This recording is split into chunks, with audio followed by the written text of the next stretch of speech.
The terrorist organization Hamas has spent the weekend revealing its true evil face.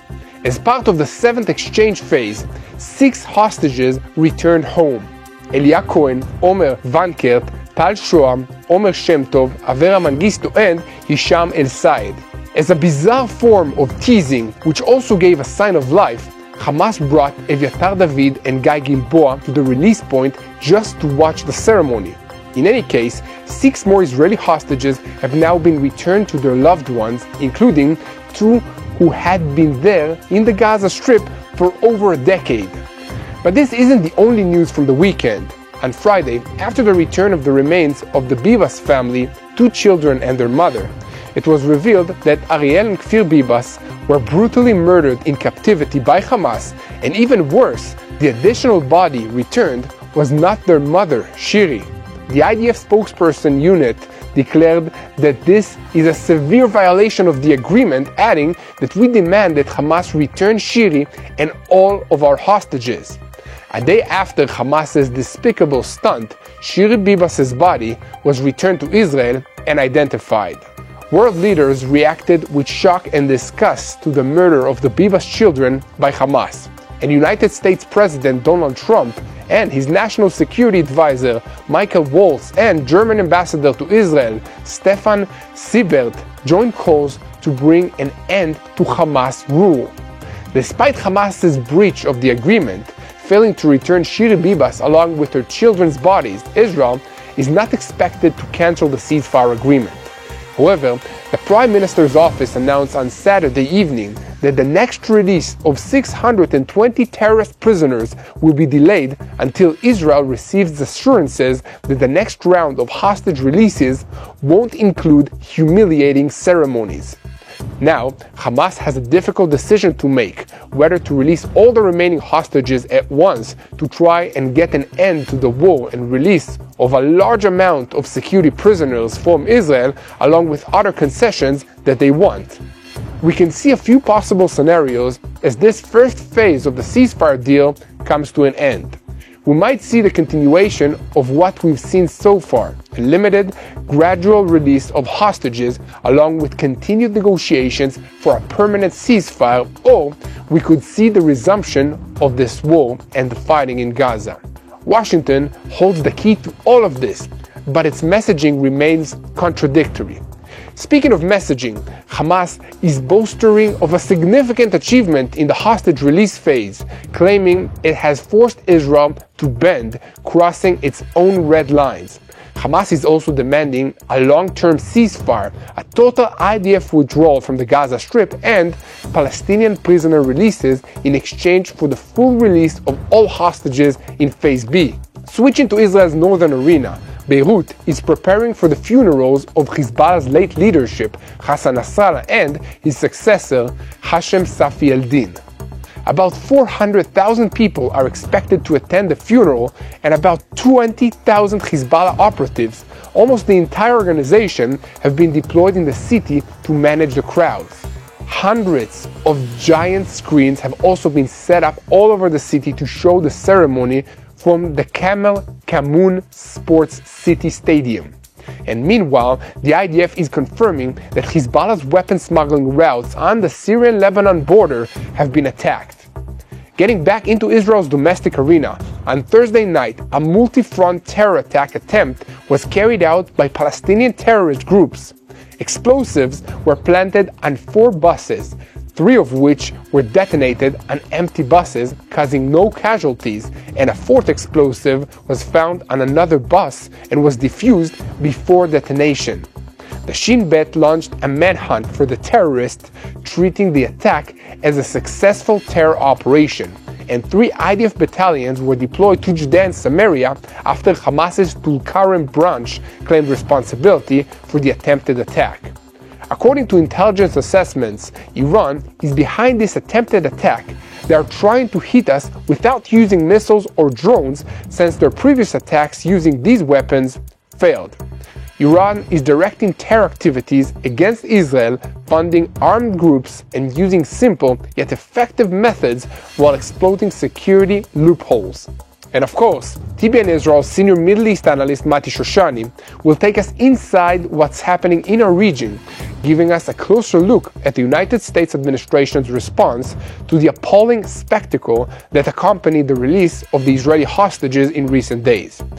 President Trump was reportedly disgusted by Hamas's ceremony for handing over the remains of the dead hostages on Thursday and hinted that Netanyahu wants to resume the war, saying he's angry and rightfully so. He added that it's hard to believe this is happening in the modern era. Netanyahu wants to go in. I will be fine with any decision. Sometimes tough decisions must be made.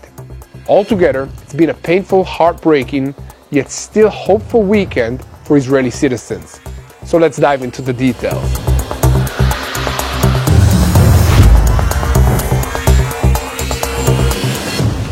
I'm Yair Pinto, and this is your Boots on the Ground report about what's happening in Israel on the 505th day of the war against Hamas, Hezbollah, the Houthis in Yemen, and all the armed groups in Iraq, Syria, and throughout the region that are all under the command of Iran's Revolutionary Guards, which is the head of the axis of evil in the Middle East. A moment before we continue, I want to invite you to press that subscribe button if you haven't already, so you stay tuned to the truth in real time and never miss another episode of Boots on the Ground. We want you to be with us in prayer and in knowing and sharing the truth from Israel. And another reminder, our Rebuild Israel campaign is live. If you want to be part of restoring hope, please go to the address that you see on the screen now. Now let's get into the news. Hamas is trying with all its might to humiliate Israel, and I think I speak of all Israelis when I say that we are not intimidated. The Hamas terrorist organization and anyone who took part in the horror show this past month will not get away with it. God sees everything. That's all that needs to be said about that. As part of the 7th phase of the ceasefire agreement, 6 hostages returned home on Saturday. Elia Cohen, Omer Van Kert, Tal Shoam, Omer Shem Tov, Avera Mengistu, and Hisham El Sayed. At about the same time, a spokesperson for Kibbutz Nir Oz announced the murder in captivity of Shiri Bibas after it was earlier discovered that the coffin returned under her name contained the remains of an anonymous Gazan woman. After claiming that it was a mistake, Hamas delivered Shiri's remains to Israel late Saturday evening. It's impossible to know if it really was a mistake or if it was yet another cruel joke that Hamas was playing on all of us, but in any case, it added another layer of drama to an already traumatic situation for all the people of Israel. However, this is effectively the end of Phase A of the ceasefire agreement, during which living hostages were scheduled to be released. In this first phase, 29 Israelis have been released, including the remains of 4 deceased hostages this week. This, of course, included Shiri Bibas and her children, Ariel and Kfir, as well as Oded Lifshitz. Next Thursday, the last 4 sets of remains of deceased hostages are scheduled to be released, including Shlomo Mansour, who has already been officially declared fallen. This will be the last week of Phase A, which spans 42 days in total. And at the end of this phase, 59 hostages remain in Gaza, of whom 35 are believed to have died in captivity. Most of those living hostages that were already released appear to be generally well on the outside, except significant weight loss and other medical conditions due to malnutrition. The hostages were first to take part in Hamas's release ceremonies. However, as soon as they were done with that, they were taken to Israel and reunited with their families. This was followed by calls for continued efforts to free the remaining hostages from Hamas. On that note, we can take a step back and look at the bigger picture. The protest of the mediators about the humiliating and totally unnecessary spectacles surrounding the release of the hostages didn't have the desired effect.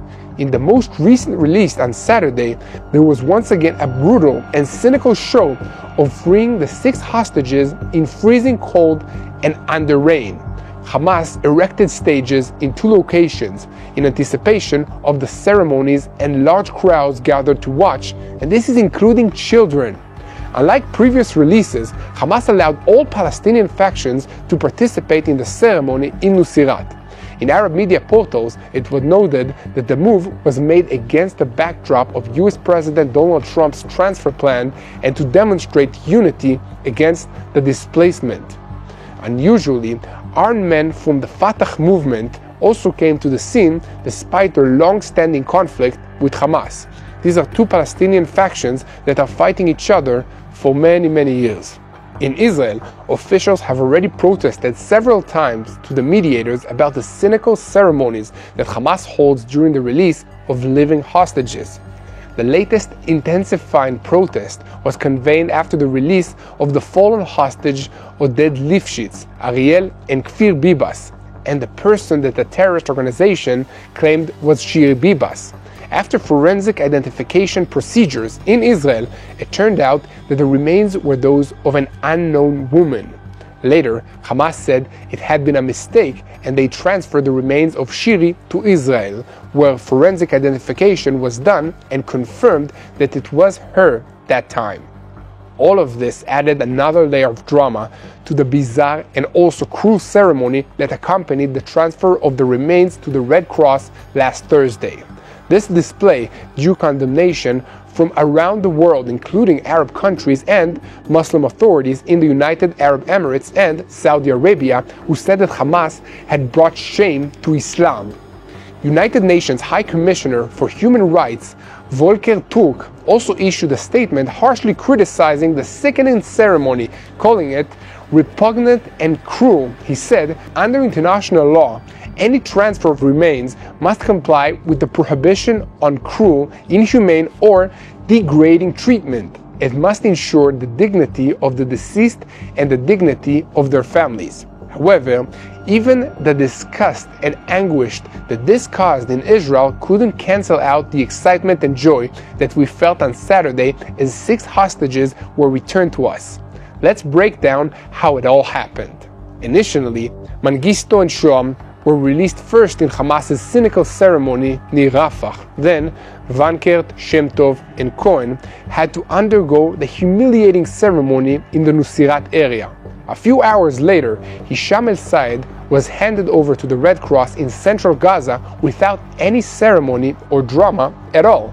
And during the release ceremony, Omer Shem Tov appeared in overall good condition, smiling and waving to the crowd, and in somewhat bizarre twist, he was told to kiss the forehead of one of the Hamas terrorists guarding him so that the moment could be recorded for the cameras and used for propaganda purposes.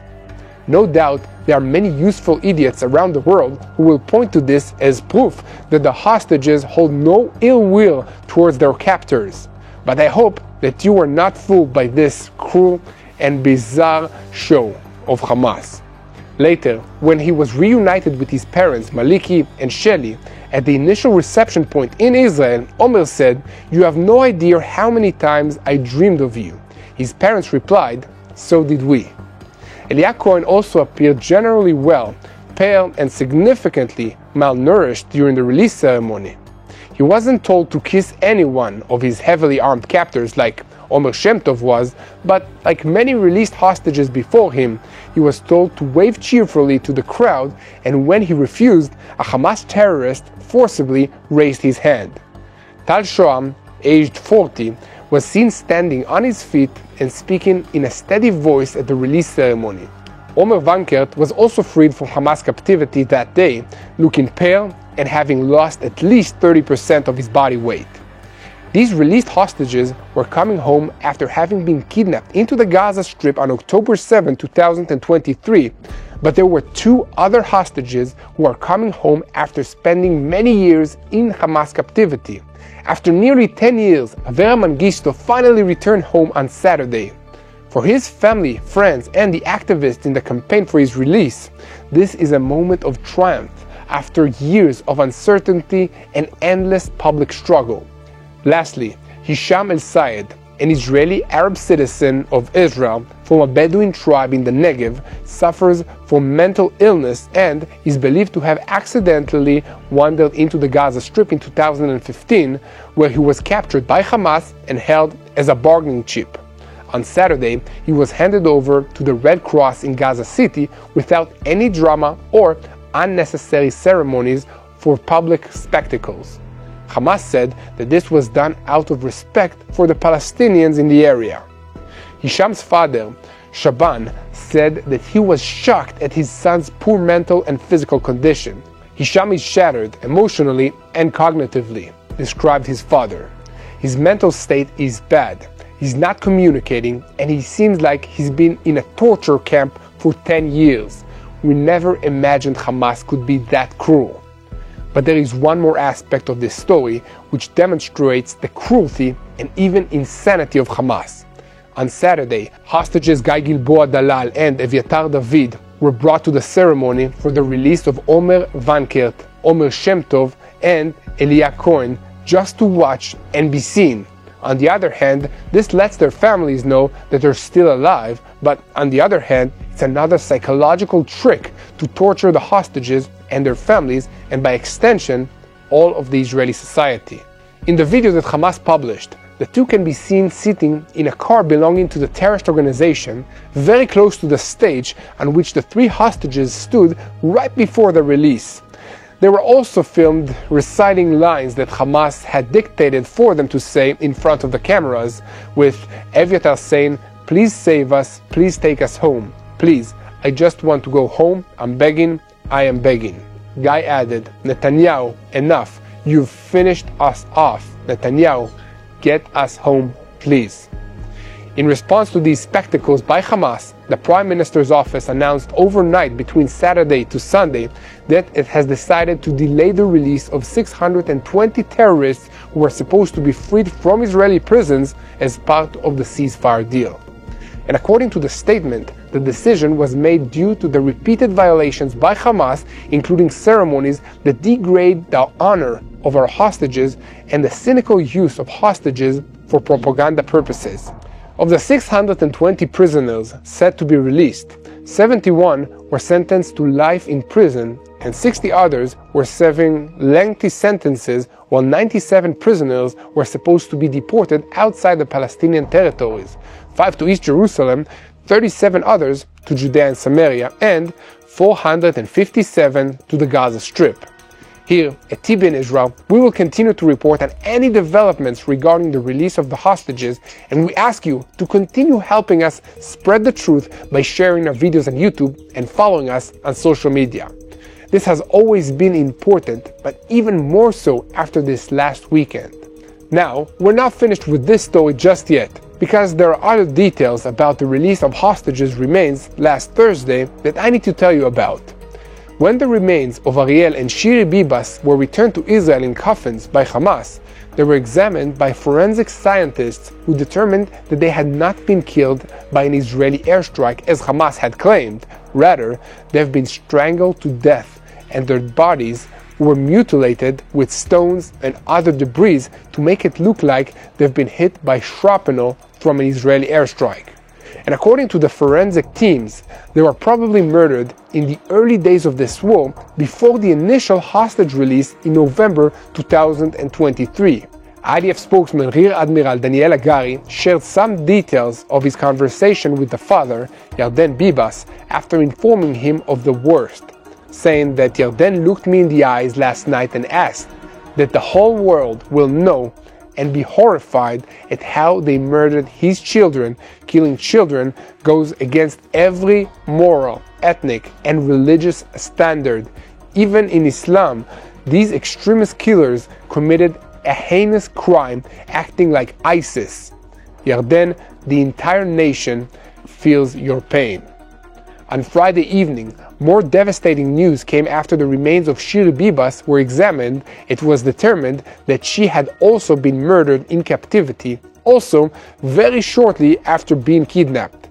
This examination was only possible after her remains were handed over to Israel following a mix-up on Thursday when the remains of an unknown Gazan woman were transferred in the coffin that Hamas said contained Shiri's remains. Hamas said a mistake had been made, but some speculate that it had been also another cruel joke that they were pulling. We will probably never know for sure, But in any case, it added another layer of uncertainty and drama and anguish to an already difficult situation.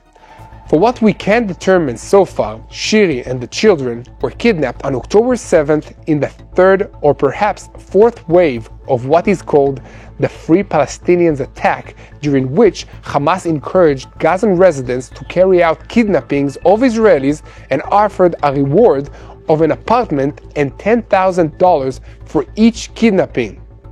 To make a brief comment of my own on all of this, it's not clear why Shiri and the children were murdered and who ordered it. Maybe it was the result of someone acting on their own without instructions from anyone.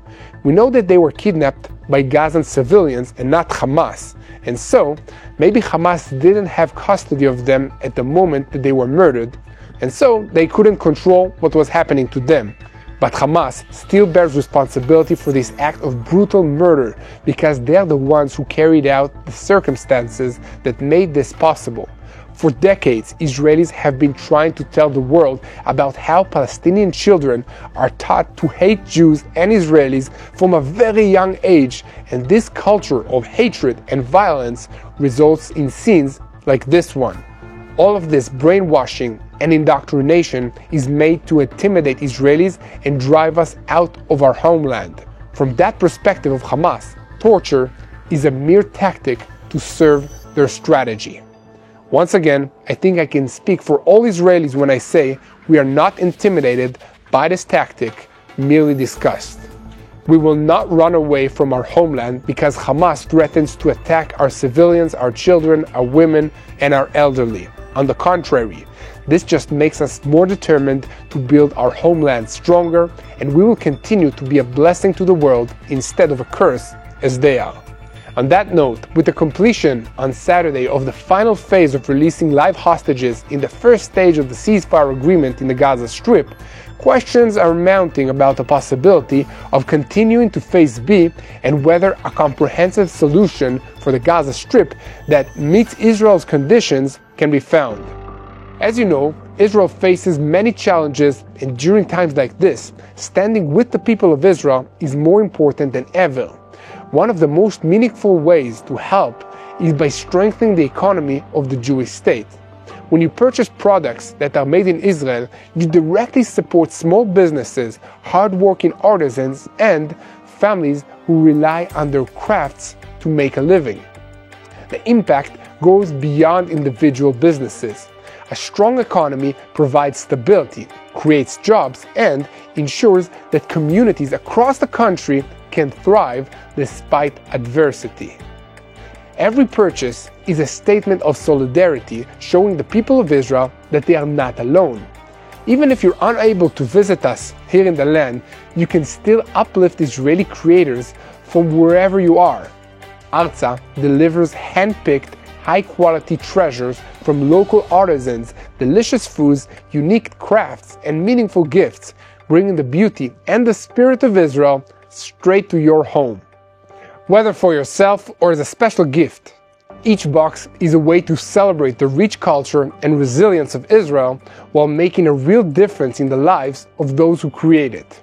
So visit www.arzabox.com and use the code 18TBNIL for an exclusive 18% off your subscription. More than a gift, it's a way to stand with Israel. In just a moment, we'll continue with the Israeli strike in Lebanon and the ongoing fighting of the IDF in the other sectors.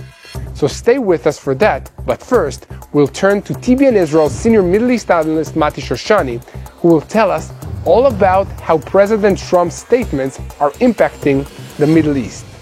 Thank you, Yair. This weekend and this entire week has been a case study of how Hamas is trying to place themselves on the same moral ground as the State of Israel. And every time their actions become known to the public, it is clear that they are pure evil in everything they do, say, and plan. Here's what's happened over just the last 4 or 5 days in Israel, Gaza, and the relationship between. President Trump, first of all, publicly stands alongside Israel and says whatever Netanyahu deems the correct response to the ceasefire violations by Hamas is acceptable by me. More so, he states, I'm okay with him feeling, or I understand that he would feel angry, frustrated, and want to respond strongly against the Hamas movement, and whatever decision he makes, I'm going to support. Why does this happen? Well, the background to all of this is the fact that again and again, Hamas are releasing Israeli hostages, both dead and alive, and Israel is releasing Hamas terrorists, all of them well-fed, in good condition, back to Judea and Samaria, and in certain cases Gaza Strip and elsewhere. In every single round of these exchanges, the way Hamas is doing it, with these brutal and very humiliating ceremonies, where they're trying to prop up these hostages that are being released in this bizarre ceremony where they're humiliating them and forcing them to read text in support of Hamas and in condemnation of Netanyahu's government. This has received widespread condemnation from the international community, both within Israel, of course, but by every other country around the world. But it gets worse. The children of the Bibas family, which were these very young children along with their mother, were returned dead to the state of Israel. Not only are they returned dead, Hamas, it's unclear if it was intentional or unintentional, releases the wrong body back to Israel. So not a body of the mother, but the body of a deceased Palestinian woman. Then later on, several days later, I believe it was on Friday, they released the body of Shiri Bibas, the mother. This is an image that was ingrained in the Israeli psyche. It's an image of a mother. She's redheaded, she's young. She was holding on to her two young children. I believe they were one under a year at the time, and the other one was 4 years old. She's holding on to them, and when the bodies are returned to Israel, it becomes apparent that they were murdered by Hamas early on, probably sometime in November or the end of November of 2023. And not only that, but Hamas tried to hide what they had done to those bodies when they returned them back to Israel. Just picture that image. So around the world, there's this thought that's in people's heads of, we're waiting to see this family. Then we find out that the family, so this is the mother, two young children, these very innocent looking red-headed mother and children that are returned, instead of alive, they're returned dead. But not only that, we find out that they were brutally murdered by Hamas early on in the war. And the international outcry on this one was across the board. And how could you not have that kind of response? How could you not look at what happened and say to yourself, this is just purely wrong? And Hamas tried to sort of prop this whole thing up. They had this banner behind the family saying this bizarre message of it was an Israeli airstrike that killed the family, but we all know now that that's not the case at all. In fact, it's just pure evil by Hamas, and even they, with their evil and brutality, were clear on the fact that they shouldn't let the world know what they had really done, so they tried to hide their actions. So you have US President Trump looking at what's happening here, clearly, strongly speaking in support of Prime Minister Netanyahu doing whatever he needs to bring back the hostages, and understanding the anguish and the anger that the Israeli people experience, and then the images of these innocent young being returned back to Israel, dead instead of alive. So imagine this again. Hamas terrorists chose to murder a 4-year-old and a baby, and then they murdered their mother too. This is what they did. This is the legacy of the Hamas movement in the Gaza Strip. And then they were so evil that they tried to hide their actions so we wouldn't be able to identify what truly happened to them when they were brought back. But it doesn't end there. Hamas tries to blame Israel for what happened to that family, a blame, of course, that is clearly unconnected to what happened. So the world cries out in anger, in frustration. There seems to be this great support in going after Hamas in every way possible. It was so much so, just to sort of recap on everything that's been happening, every turn of this exchange, of the ceasefire agreement, Hamas, one way or another, in a small thing or a bigger thing, violates the agreement. They don't return the right people, they don't return them on time, they don't give the names of the people that are going to be released again and again and again, so much so that people in Israel are wondering, should we even continue to keep up the ceasefire? By the way, we're almost at the end of the ceasefire agreement, and the next phase is supposed to be a longer-term solution between Israel and the Hamas terrorists. This all leaves us in this very odd position where there's support across the board, both on the US government side and within Israel, to go against Hamas and possibly not continue with the ceasefire. And at the same time, within Israel, and I think everyone around the world with a heart, there's a desire to bring back the hostages, both those who are alive and those who are dead. By the way, we know there are multiple more who are alive. Hamas even brought a couple of the living hostages who are not part of this round of release to one of the latest ceremonies on the weekend to get the eyes of the world and Israeli people on those hostages to maintain pressure. If you really look at all of this, there's no end to Hamas brutality, there's no end to Hamas viciousness, there is no humanity in their actions, and it seems that any action against them is the right thing to do. And to complicate everything considerably more, there's one more piece, the piece of what is going to happen in the Middle East. The US has been deeply in discussions with the Saudis and several other countries about the day after Hamas, the day after Hezbollah, the day after Iranian influence as we've known it in the last year and a half, and by extension throughout the Biden administration previously. What is that day going to look like? So the Saudis have been coming to the table, talking about being a substantial part of any future agreement. And at the same time, the US administration pressure on Jordan and on Egypt to take in Palestinian hostages from the Gaza Strip hasn't borne the fruit that people were expecting so far. In fact, there's been incredibly strong pushback from the Egyptians, something, by the way, Yair and I talk about in last weekend's podcast if you want to learn more about this topic. But what's really interesting here is that the US administration is publicly supporting almost any action by the Israeli government. In fact, President Trump has gone so far as to say that he can understand why Prime Minister Netanyahu would want to take a strong hand and choose possibly not to continue the agreement with Hamas. In the Israeli public, there's a loss of trust in the Hamas as a partner for negotiations. We knew they were terrorists, we knew they couldn't be trusted, but what we've seen is a level of brutality, a dishonesty, and just inhumane behavior beyond what we were expecting on every turn in this last negotiation. And the Israeli government is indicating that we might not see the next phase of the ceasefire agreement. It remains to be seen if we're going to extend phase one and continue with exchanges, or whether Israel will choose not to continue and go back into a military maneuver within the Gaza Strip with the attempt of knocking down what remains of the Hamas government. It's clear to everyone at the table that Hamas can't continue to control the Gaza Strip. And yet here they are, once again, after more than a year of fighting in the Gaza Strip, with a stronghold on civil and military life and still with hostages in their hands. And for Israeli people, for people with a conscience around the world, that simply cannot continue. It's not clear how this is going to happen, but it's clear that strong and hard decisions must be made by the Israeli government, the American administration that supported our government in a way that we haven't seen before. And this might be a time for strong and hard decisions by Prime Minister Netanyahu and the Israeli government.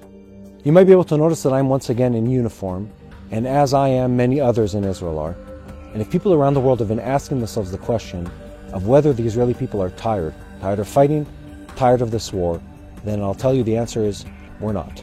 We still have the stamina, we still have the power, we still have the energy, we still have the focus that is necessary to fight this self-defense war all the way till we see it through.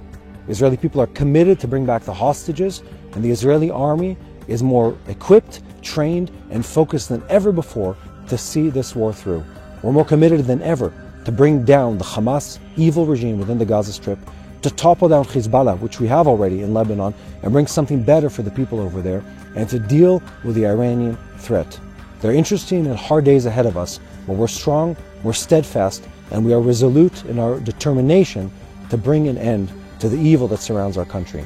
We're not tired, we're willing to serve, we're willing to fight for what is right in this region. Now back to Yair Pinto. Thank you for that analysis, Mati Shoshani. And now, back to the news. As on Thursday, a huge Palestinian terror attack against Israeli civilians was thwarted.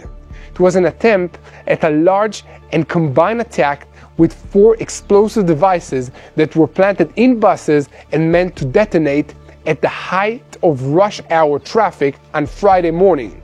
3 of the devices exploded prematurely, and miraculously, there were no casualties. Many police forces were called to the scenes of the explosions and are trying to track down possible suspects. Searches of additional buses in Gush Dan resulted in finding and defusing a 4th device on a bus that was parked near the Wolfson Hospital in Hulon, just south of Tel Aviv. The Shin Bet is also involved in the investigation and in attempting to locate the terrorists who are behind this attack. The device that did not explode weighs about 5 kilograms, and the inscription, "Revenge from Tulkarem," was written on it in Arabic. The leadership of the Hamas terrorist organization in Tulkarem later hinted at responsibility for the attack, saying the revenge of the martyrs will not be forgotten as long as the occupier is present on our land. It was later determined that the bombs that exploded at 9 p.m. on Thursday evening were meant to explode at 9 a.m. on Friday morning. Some might call it luck that the timers were set incorrectly this way, but I believe it was a miracle and an answer to the prayers that people like you are sending up for the people of Israel and for the protection of this land. So much for talk. Let's take a look at some facts. The attack was supposed to be a big one, with hundreds of wounded and killed. From the security system's perspective, placing 4 to 5 explosive devices in buses without them being intercepted in advance is a preventative failure. From the perpetrator's perspective, they can count the execution as a success, but a failure in terms of the result. This is yet another example of how Israel and Iran are currently engaged in an asymmetrical war, which has been marked by several notable events which were publicly observed, and many more which ordinary people like you and I will probably never hear about. One public event occurred on October 1st, 2024, when Iran launched for the second time over 200 ballistic missiles at Israel, setting a new record for the largest missile attack ever launched at once in human history. It resulted in Israeli and Allied defenses intercepting 98% of the incoming weapons, which caused no fatalities and minimal damage. By contrast, the incident on Thursday night should worry every citizen in Israel. The terror organizations in Judea and Samaria have again proven that they can penetrate the defenses, and it was only by miracle of God that we were saved from a horrific result. Although the IDF, the border police, and the Shin Bet will quickly shut down the cells which launched this attack, there are hundreds more, and eternal vigilance will be needed to protect against them. Also, it's important to repeat that Iran is directing and funding all of these attacks and attempted attacks. Iran's goal is to keep Israel busy fighting terror in the heartland after its strategy of building up proxy groups in surrounding countries has collapsed completely. Iran is smuggling weapons, ammunition, narcotics, and cash into northern Samaria through Jordan, and the Jordanians are also battling against this.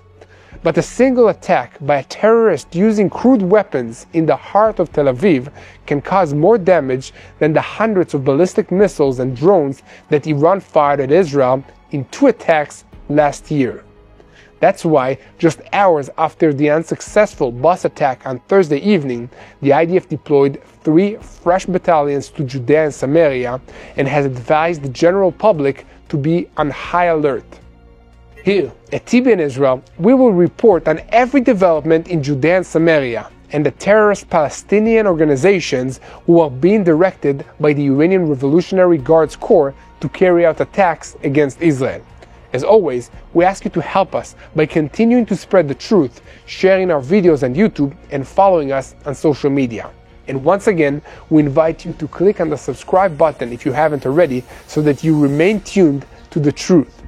Now let's move back to the ceasefire agreement between Israel and Hamas. In my opinion, the second stage of the deal will not happen. The gap between the sides is too big, and there is no time for negotiations. We negotiated the first stage for more than half a year, and it was a far less significant stage. The current negotiation is completely different because Israel is telling Hamas, which wants to remain in power, to leave Gaza and lay down its arms. There is no bridging that. If Israel can free as many hostages as possible, there is moral significance to that and fulfillment of one of the war's objectives of returning our hostages home. In addition, there is also operational significance. Since there are fewer hostages inside the Gaza Strip, it will help when we talk about the return of fighting if and when Hamas refuses to free more hostages. As has been said elsewhere, at that moment, the gates of hell will likely need to be opened, meaning a total offensive on the Gaza Strip and a complete change on the humanitarian issue whose purpose is the defeat of Hamas. Every Israeli understands that that needs to be done so that this will not happen again. So keep praying for Israel. Pray for our hostages who are held in the Gaza Strip in the hands of the terrible Hamas terrorists. Keep praying for Israel. Pray for our soldiers wherever they are, if they're fighting in Gaza, in Lebanon, in Syria, or in Judea and Samaria. Pray for the children of Israel that need to grow up with this fear of terrorist attacks on bombs and rockets. Pray for all the civilians that are affected by these terrorist organizations all across this region. Keep praying for the peace of Jerusalem.